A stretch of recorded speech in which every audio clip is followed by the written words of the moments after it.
I was sitting in the research meeting when I noticed that every time I tried to speak, the other three members of the team would suddenly start a side conversation or check their phones.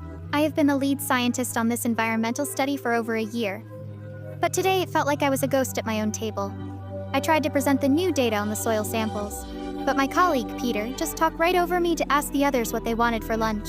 I stood there with my charts in my hand, feeling the air leave the room as I realized that a decision had been made about me behind closed doors, and I was the last person to know.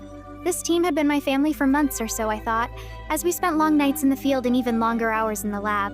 We had shared meals and complained about the lack of funding, and I had always been the one to fight for their raises and their equipment. However, a new project manager had been hired last week, and I had been vocal about my concerns regarding his previous record of data manipulation. I realized now that the team had decided to align themselves with him to protect their own careers, and as a result, I had been frozen out of the very group I helped build.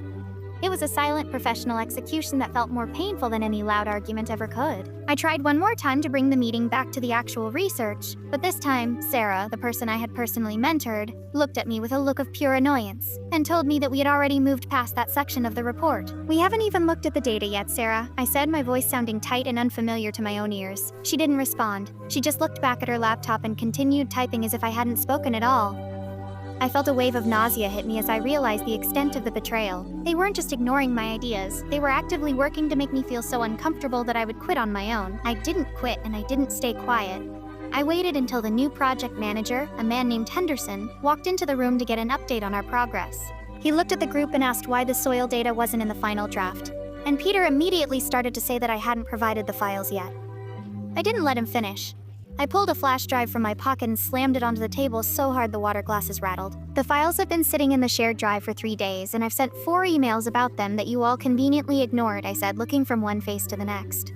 Henderson looked at the drive and then at the team, his eyes narrowing as he sensed the tension in the room. I logged into the project management software and showed the record of every single time I had attempted to share the data, and every time it had been ignored by the group.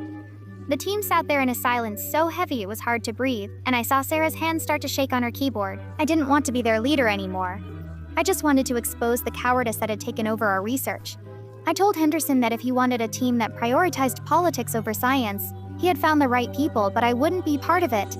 I walked out of the room before anyone could respond, and I went straight to the dean's office to request a transfer to a different laboratory. I got the transfer, and I took my data with me, which eventually led to a major publication that didn't include any of their names. I heard later that the project manager was fired for the very data manipulation I had warned them about, and the rest of the team was left without a lead or a clear direction for their research. I learned that loyalty in a professional setting is often just